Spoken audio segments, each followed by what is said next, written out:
Hi Arun, thank you for being on Silver Lining with Shreya. How are you doing? I'm doing good, Shreya. Thanks for having me here. It's a pleasure and an honor to be here. I'm glad to hear that. And I don't know if you remember or not, but you were my senior in college. The first time we interacted was some Diwali party, and you were there with Ashmeet. And that was the only time we What, talked. seriously? Yeah, it was at Leela Palace. Okay, I And have. so I don't Okay. know if you remember that or not. Okay, I have no idea about this, but it's very much possible that this happened. And if it's a Diwali party or something, I might have even been drunk. I have no idea what you were doing. Okay, but it's nice. I didn't know that we go back that long. I always knew that you were a junior from college, and we worked. We tried to work on one project together as well. So I have recollections of those things. But this party comes as a new memory.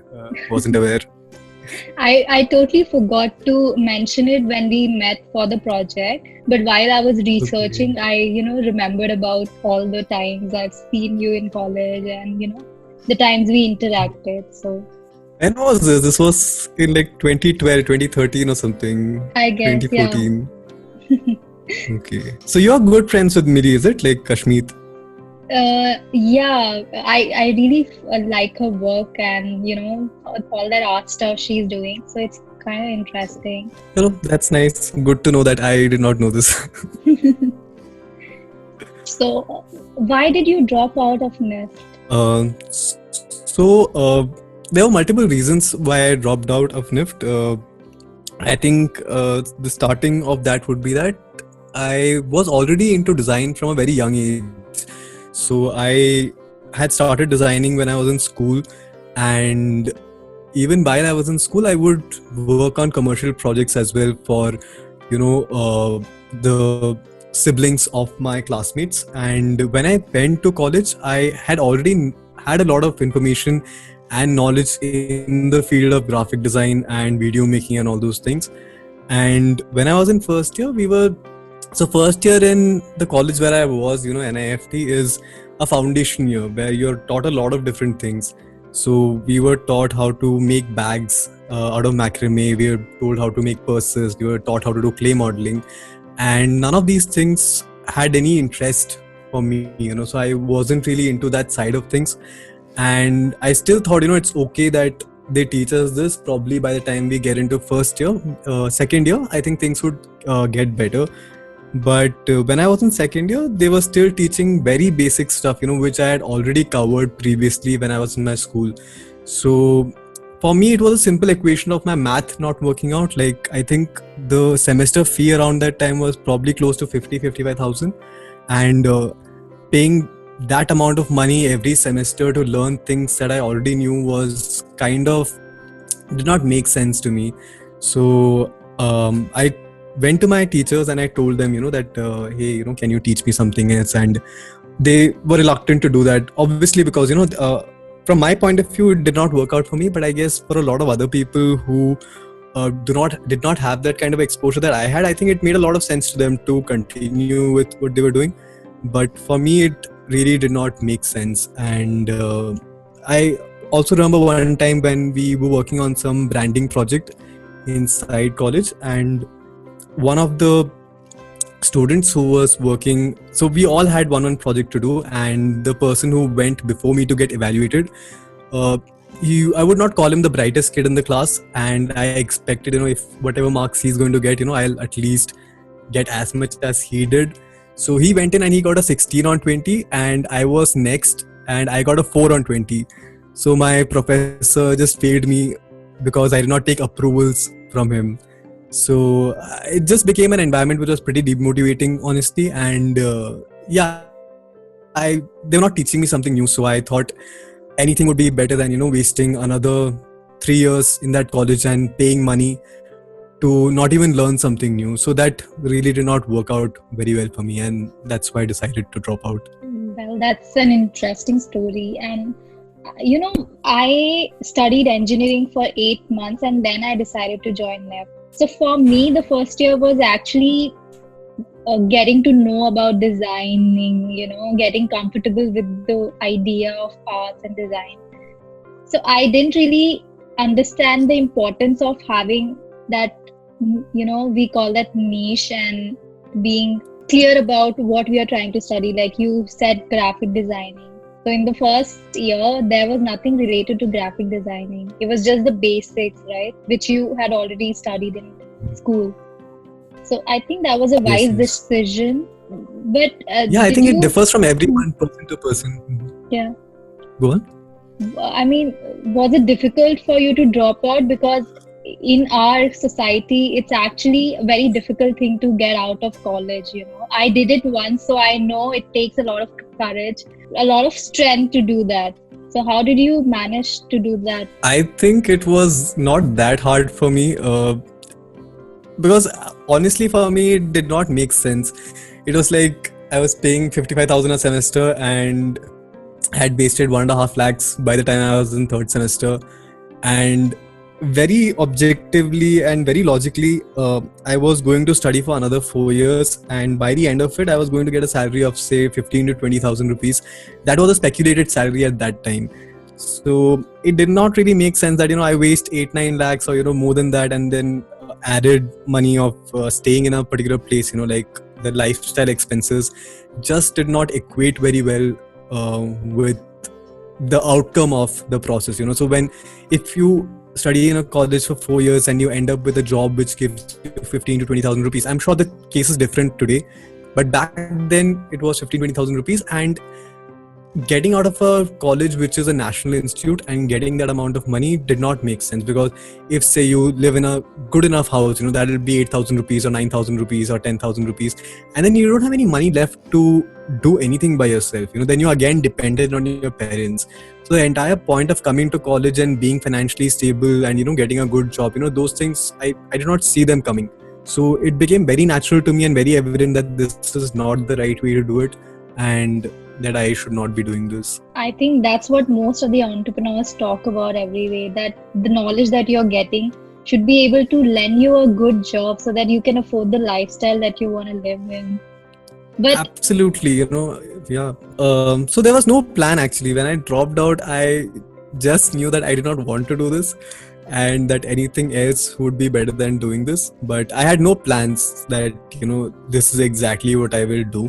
So, but I do remember that when I had dropped out, I had this vague idea that, I had to earn 60,000 rupees. So I wrote it down on a piece of paper and I was like, I have to keep working till I get this amount of money. And the logic behind that money was simple, that, 60,000 rupees was exactly the amount of money I needed to pay one semester fees. So by the end of the next 6 months, when I could probably rejoin college, I wanted to have enough money to have an option that I could go back to college. So now it depended on me if I wanted to go back or not, but I wanted me to be strong enough to say, yeah, I have this money, but it's up to me now. So at that point, it was more like, that was what financial stability meant at that point. And since then, when I had that goal of getting to the 60,000, it was just about getting that money by hook or crook, So I would go do any kind of jobs. I remember I was working for my neighbor one day and she wanted some Photoshop edits or something. So I charged her $500 for that. I remember going to some parties to, click photos as a photographer. And I was doing a lot of these odd jobs just to get till that 60,000 rupees come out. So that's the only plan I had in mind. But luckily, but also at that time, it was, I think, the poorest that I've ever been in my life. So I was living in a house where the rent was 4,000 rupees a month. And I did not even have that much money to pay. So I remember shifting out to a small one-room PG, which could barely fit a bed and a table. And if you'd open the door, you are no longer inside the room anymore. So it was very small and we had shared toilets and all those things. And it was a pathetic place to be. It was a really sad place to be. And it was just about, getting back up on my feet and, doing anything to not be in that kind of an environment and just trying hard to succeed. That's commendable what you went through, and seriously, it's amazing that you didn't go back home, because going back home is the safest option we all have. Yeah, absolutely. Like going back home is like a safety net, because that's where you kill your ambitions and dreams, because there is your father or your mother to take care of you. So I think if any one of you, if it's in a place, where you're trying to make that life change or you want to get better, I think being independent is very important, like stop asking your parents for money, just try to stand up on your own feet. If you fail, it's okay, then you figure out something else, but it's important to give yourself that chance to fail, so that if something happens, there's always an opportunity to excel or succeed at something. That's very true. And I read somewhere that this is the reason why everyone should wait tables once in their life. But this topic is not really appreciated in our society. Like nobody wants their kids to, go work in a small hotel or something. They want their kids to just go do an engineering, get an engineering degree, do an MBA. But actually making them do some work and teaching them the meaning of being humble and introducing them to these small works are very important to to grow in life. Absolutely, I think it's very important. Also, when you're doing a very small job like that, you start to appreciate the bigger things in life. If you get a job, say if you do an MBA and you're doing a very high-paying job, and you suddenly stop realizing the value of that money. But if you are coming from a place where you have actually waited tables or done something very small in your life, you will appreciate these things a lot more. And it's not just about money, it's about the people you are in touch with. When you are in such a small position, people don't look up to you. People, and living with those things, makes you a better person, I feel. When you don't have that, what's that word? When people don't look up to you and people look down at you, I think it's a nice place to learn a lot about life when you're at that place. That's absolutely true. And the kindest people I know and the most successful people I know have actually come from humble beginnings. And that's the reason they are so pure and they are so nice to other people. And that's a great quality to have in life. Yeah, absolutely. I think any day, if I have to work with somebody, I would probably put, how they behave with others, in front of how good they are at their work. If somebody's really good and really cocky, I would probably not want to work with those kind of people. But yeah, if somebody's humble and somebody's nice, it's always a good quality to have. So how did you come up with the idea of Red Baton? So the idea of Red Baton started long back actually, and it wasn't really the idea that I wanted to start a design studio as such, but it was more on the lines of wanting to do something which I really wanted to do. So in the beginning, I remember there was a company called Chumbak. So Chumbak is a lifestyle brand which is into design, and they do a lot of mugs, and I think right now they are into lifestyle products like bed sheets and stuff also. And I used to really like their work and I wanted to do something in that space. So I remember having a brand called Pixel Perfect at some point in my life, and then I met my co-founder of my company, and we started something called Jeb Khali, which was also into merchandise design. And we would go to college fests and Soul Sante and put up stalls and sell mugs and t-shirts over there. And then we started something called Sanity Dismantled, which was an umbrella under which we would pick up design work from brands. And we used to call ourselves Sanity Dismantled, and a lot of our clients would call us Sanitary Dismantled. And that didn't really have a nice ring to it. And around that time when we started working together, me and my partner, we picked up a few projects. And one of these projects was the branding for a company. And I remember we had too much work to be done. And one of my college friends, Fayaz, he had already done a branding of a fictional company called Red Baton. And he had made the logo for it. And I think he had the domain also for that brand. So by the time we registered the company, we just thought, we'll just take the Red Baton wala name and the logo that he had designed, and we'll use that when we register the company. So that's where it started, the brand. And that was the idea behind Red Baton. And if you want to go into a little bit more philosophy of it, it's more like Red Baton is that it's actually not baton, it's baton. So it's the baton that, people in relay races pass on to each other. So the idea behind the brand was that our clients can give us the baton so that we can win the race for them. So yeah, that's where it comes from. That's an interesting story. And after how many months of dropping out did you start this? So I think when I dropped out, I think the initial 2 to 3 months I was not really doing anything. And I think I was doing very small jobs at that point, and I think 3 months into it, I landed my first proper work from home job. I think I was getting paid like 15,000 rupees a month, and unfortunately, I worked in that place for a month, and they did not pay me, and I had to shift jobs after that, and I got another job in Mindtree where I worked for another 2 months, which was like 50 kilometers away from my house, and I would travel 50 kilometers every day and then work after my travel and my office hours. And after 2 months of Mindtree, I worked in another company called Taxi for Sure. I think there I worked there for 4 to 6 months. I'm not very sure on how long I worked there, but I think close to 9 months is what I took before I started my company. So 3 months into, I think 4 months into dropping out, the idea of freelancing and starting something in design was already there. But by the time it came together, I think it was 9 to 10 months after dropping out. But was it difficult for you to get a job without a degree? Did they ever ask you about dropping out and all that? Yeah. It was absolutely terrible. So a lot of people would ask me about my degree, and everywhere, wherever I was asked about my degree, I did not get a job there. And thankfully, at some places, they did not ask and I did not tell them, and I just happened to get the job because my portfolio was good back then, but I would usually get stuck at the degree. But thankfully, there were some people who did not ask me for it. So yeah, that worked out for me. But it's sad how people equate degrees to having talent, and or your potential to do hard work. I think it's these things are not related to each other. Somebody without a degree can also do very well in life. And I think more and more companies these days are looking at people without degrees. I think Apple is one of those places, Google is one of those places where you don't need a degree anymore to get a job. And I think the industry will change.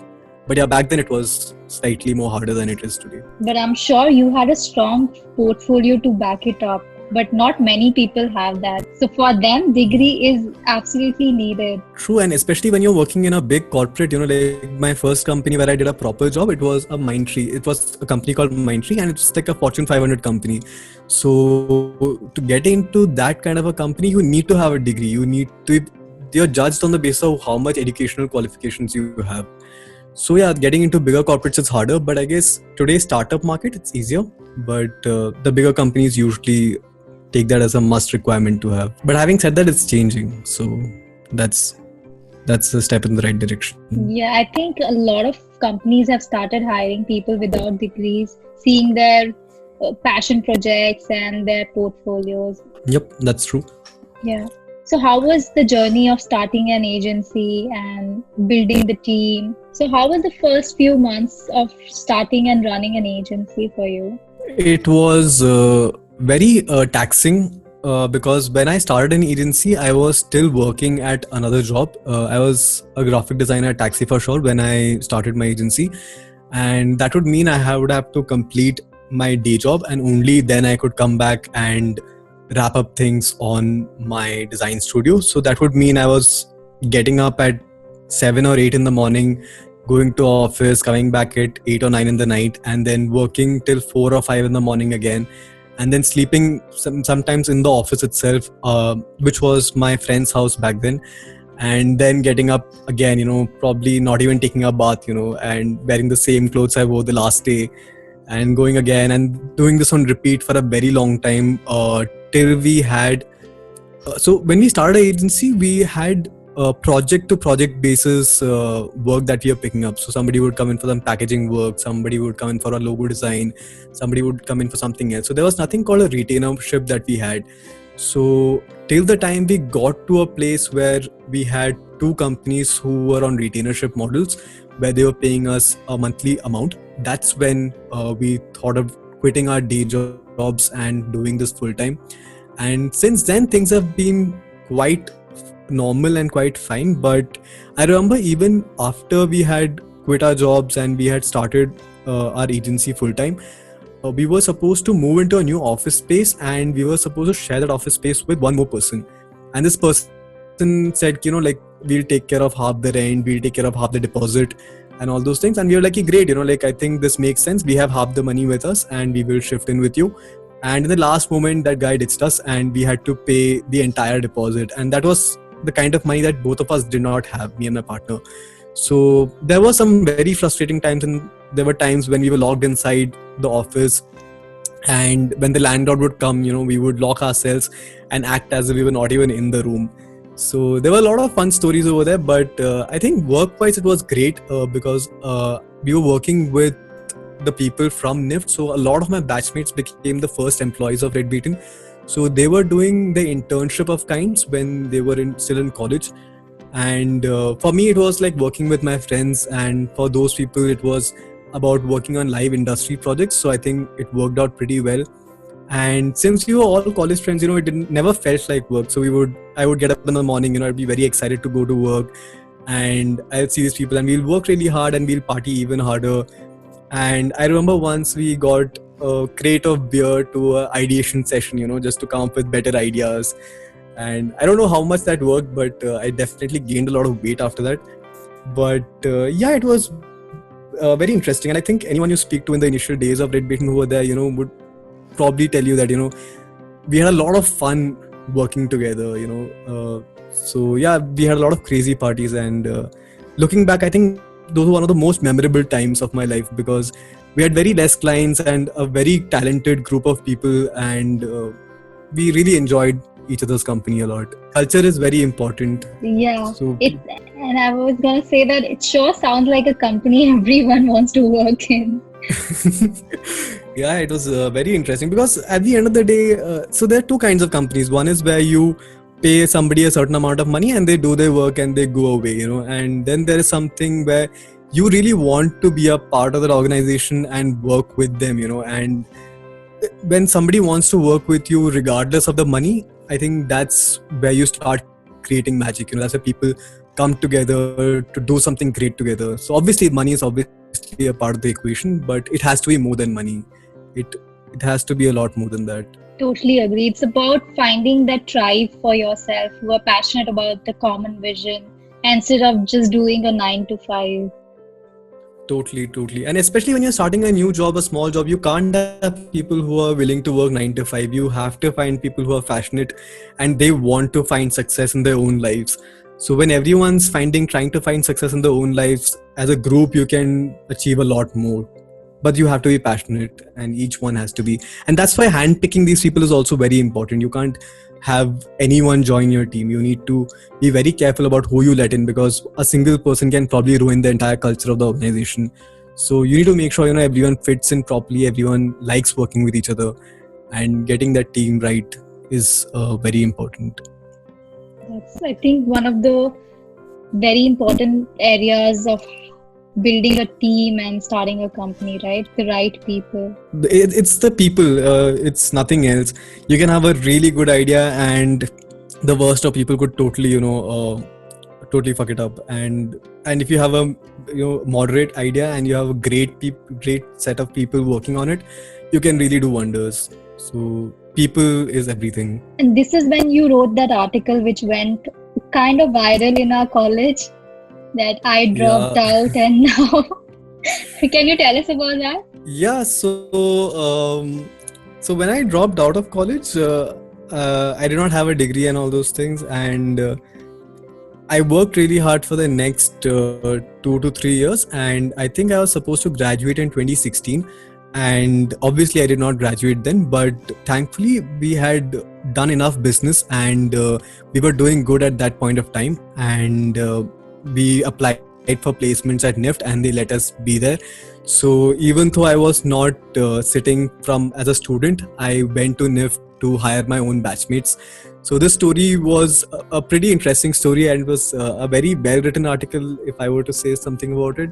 And if you guys want to read it, you can just Google how I dropped out of college and still sat for placements.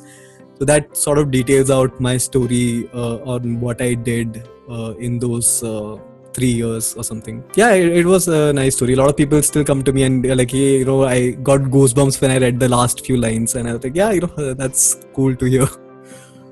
We were all very, we were so excited for the article, and I remember my friends telling me, because nobody has ever done that before. People study for 2 years to get into NIFT, and here's a guy who not only dropped out, he came back to hire his own batchmates. That was savage indeed. Yeah, and the best part about it was, I don't think there was any kind of jealousy from my classmates or anyone. They were really happy to see me when I was back in college. Everyone was really happy to see me there.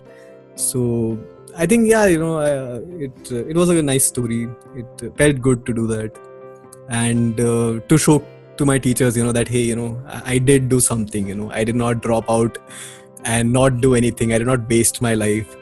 Because I remember around that time when I dropped out, there was a lot of rumors back in college that I dropped out to get married or something like that. So it felt good that I proved a few people wrong. That hey, I did not know what I wanted to do, but I had my mind in the right direction. And this is for people who tell you that you need to go to the best B school or the best design school or the best IIT to get successful. You can start from where you are. You can be successful at anything without even going to any college. So that's a very important lesson here. And Arun, in such a short period of time, you have worked with some really big companies. So how did you get those clients? So I think what really happened was that I was working at Taxi for Sure before I started my own company. And Taxi for Sure was a company like Ola and Uber, and they had built an amazing team inside Taxi for Sure. So they had people from IIT, IIMs and all these places, and they were all in one place. So what most people find in a good college, it's like, for example, if you go to IIMs, you will build this network. So I found that network in Taxi for Sure. So when Taxi for Sure got bought out by Ola, and I had good working relationships with a lot of people inside Taxi for Sure. And when they got bought out, a lot of these people went into a lot of different brands. And these were a lot of top brands in the country at that time. And when they went to these places and they knew that I had started an agency, they all came back to me and they're like, hey, we have some small bit of work over here, or, we have some small bit of work over there. And I started picking up those kind of projects. And it's that network that I built which got us a lot of our initial clients. And our only objective at that point was to make sure these people who have come to us are satisfied and really happy with what we have done for them. And that sort of resulted in them referring us to more companies. And what also happens with this network is that, maybe they're working at company A today, so maybe in 6 months they'll go to company B.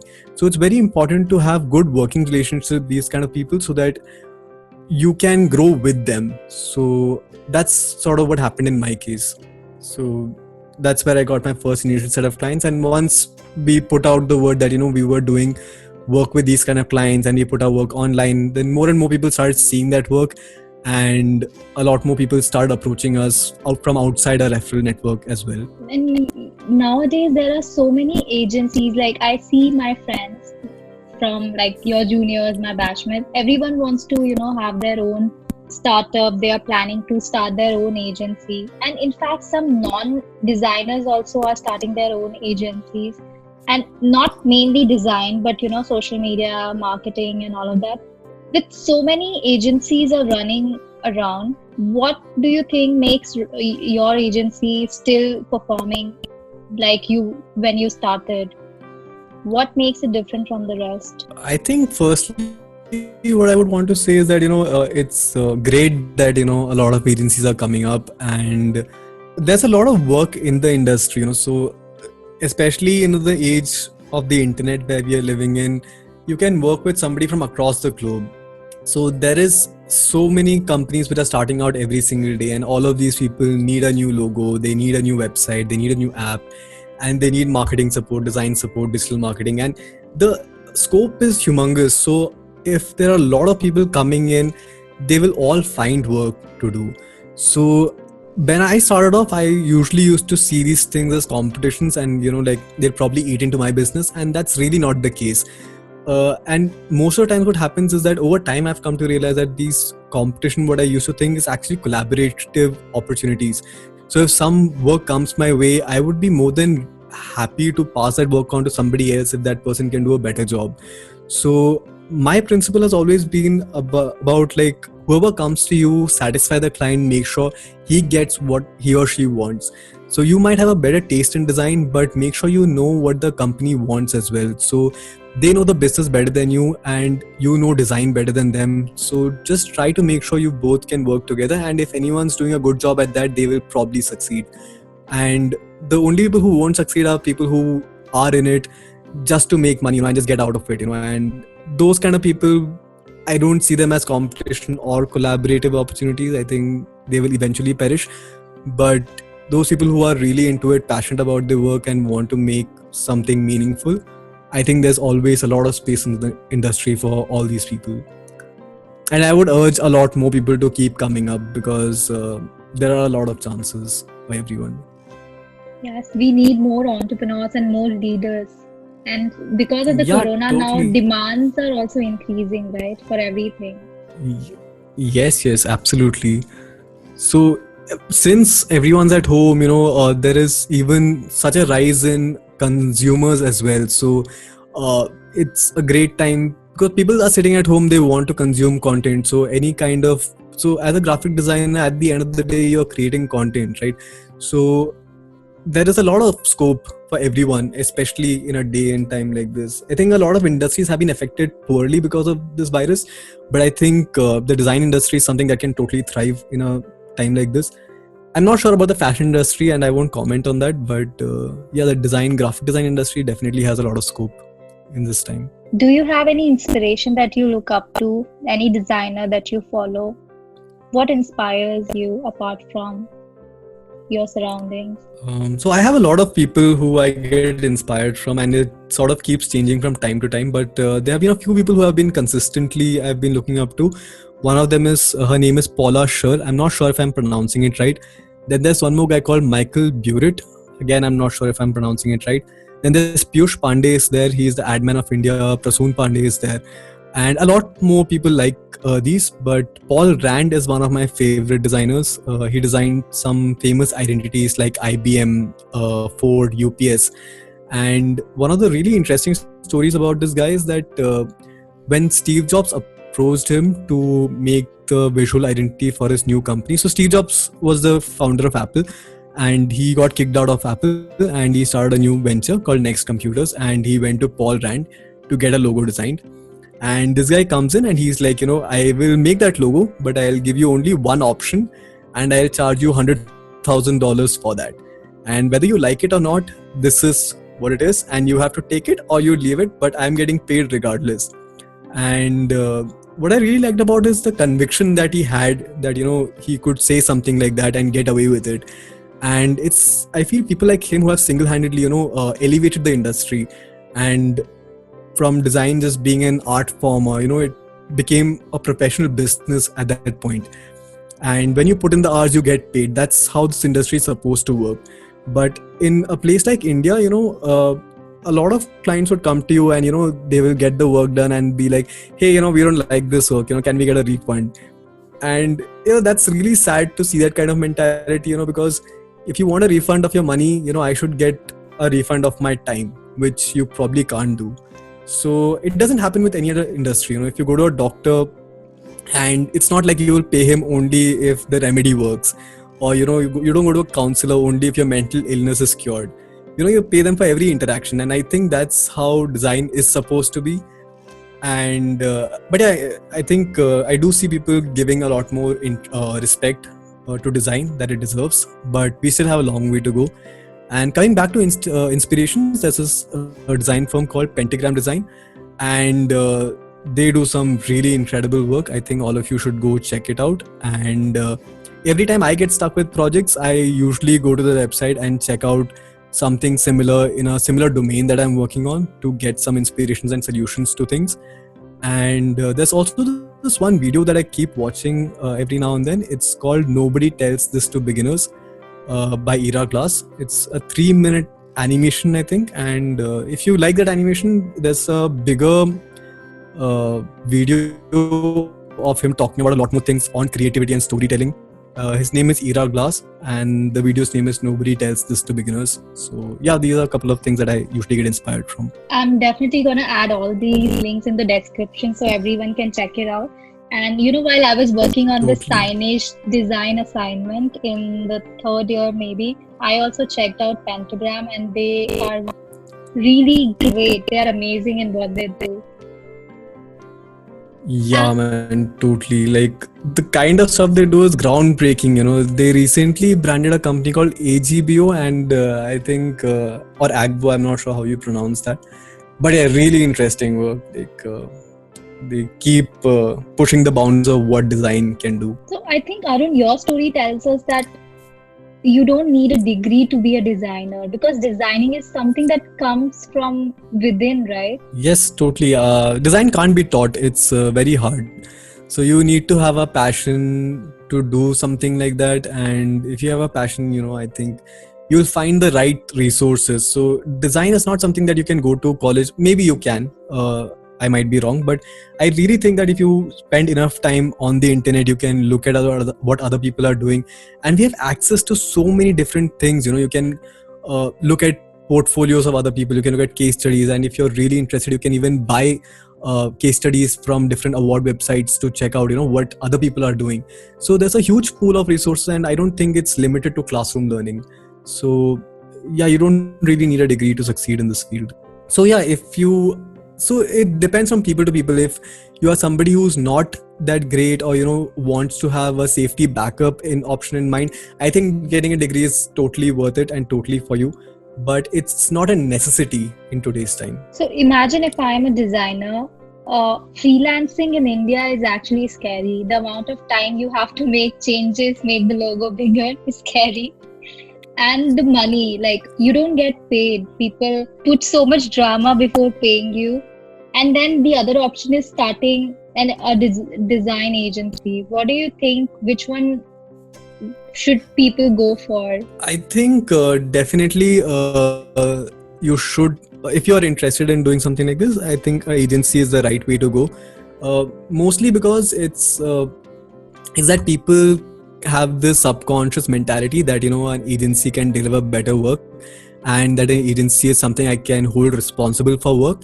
So that is probably the right way to go. But at the same time, you're talking about how it's tough to get paid, and there's a lot of changes that people have to do. So the easy hack to that is that if you so it'll obviously be there in the beginning, okay, and over time what will happen is you'll start realizing a pattern. So people usually have problem with certain kinds of things, or you'll encounter problems in certain areas.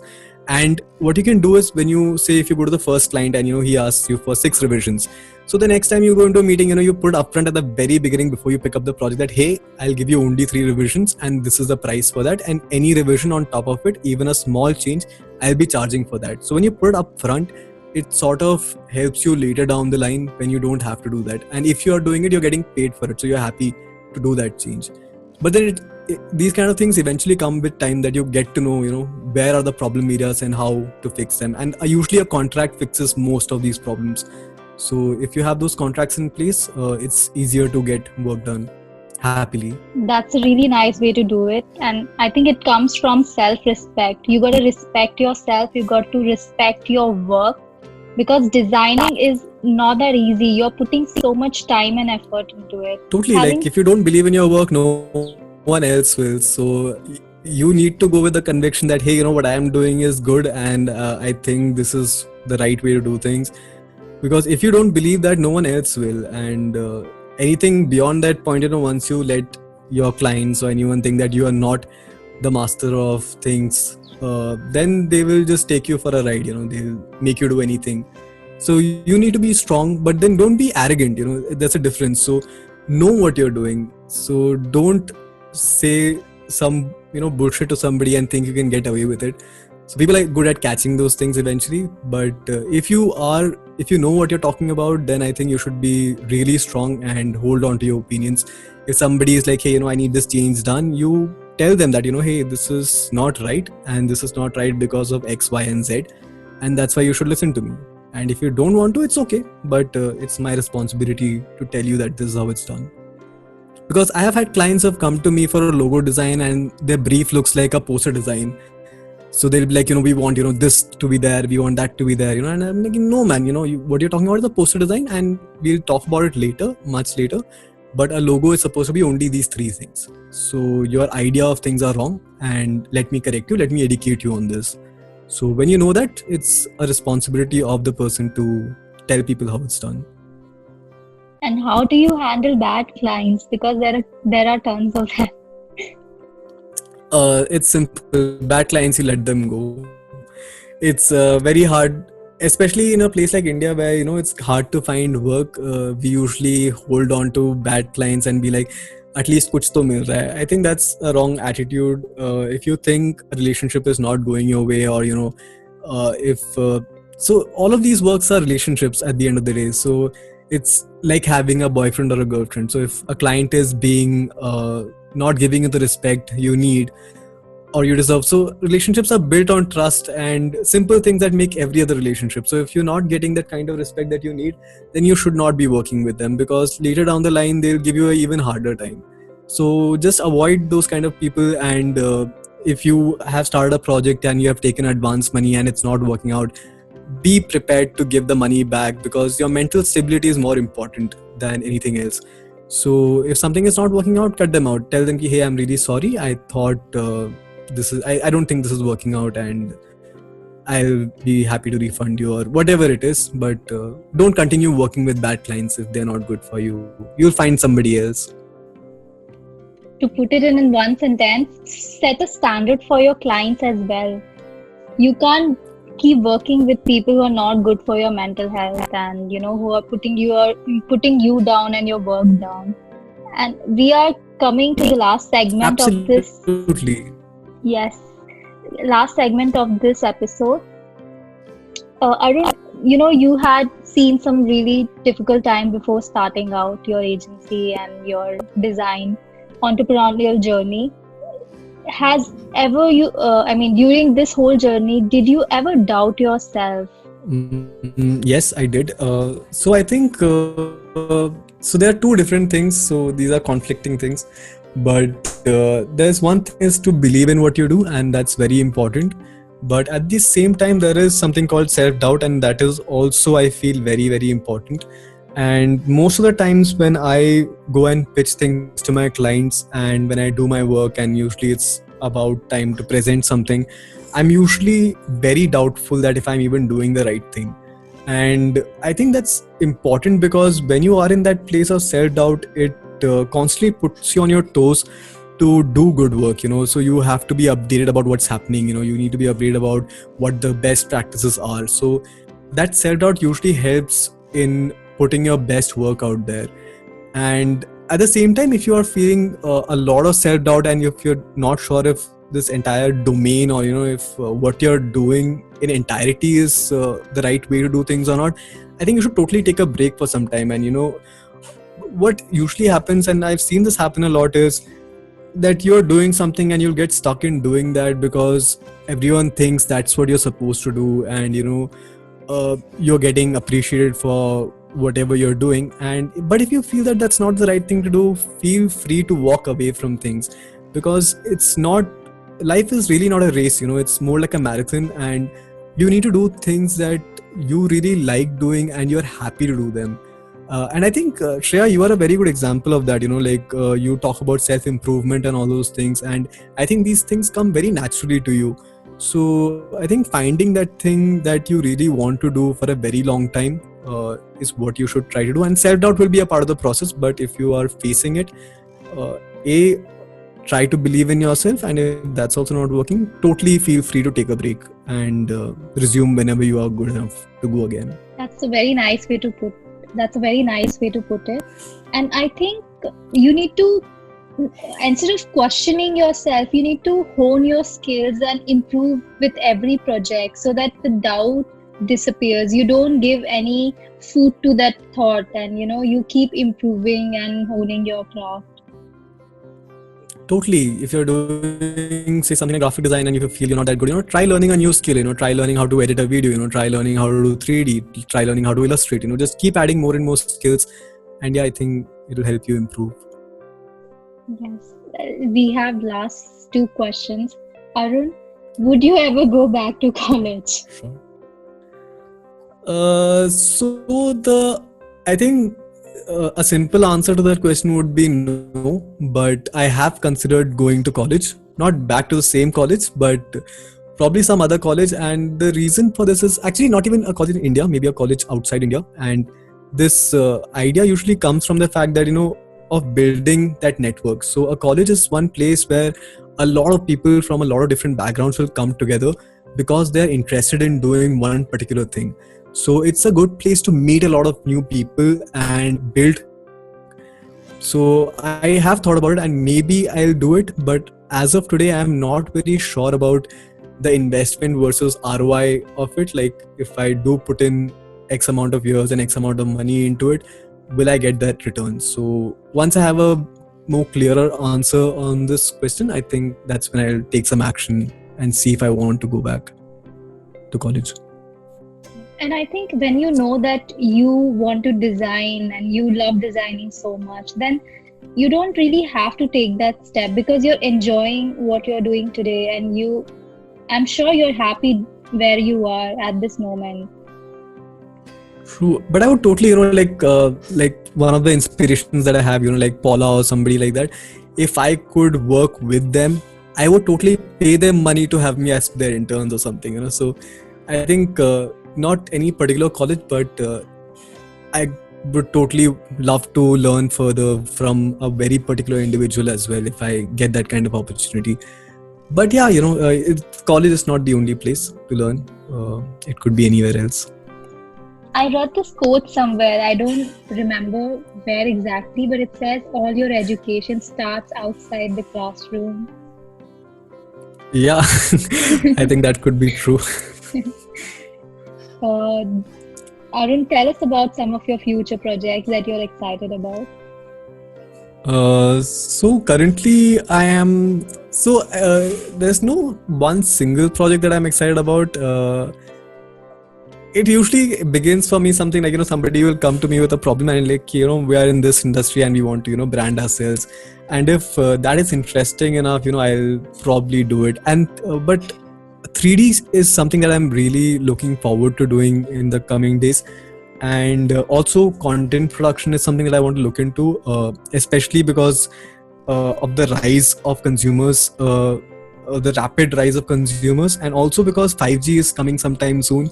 And when 5G comes and is available to everyone, I think the market will potentially increase exponentially.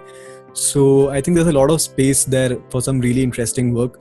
So yeah, so that's what I'll probably be looking at. That's a great way to put an end to this conversation.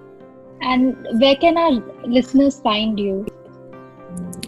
So I think the best way would be to go onto my website. It's arungopidas.com, or you can find me on Instagram. I'm at gopigraphy_inc. And I recently started a YouTube channel, so you can find me on Arun Gopidas on YouTube. And yeah, I think that's the 2-3 places. Or you can find me on my LinkedIn. Actually, just go to my website. You will find all the social links over there. So that's where you can find me. And I can add them all in the description below, so don't worry about that. Arun, thank you so much. We really appreciate your time. Thanks a lot for being here, and you're a great host. Thank you, Arun.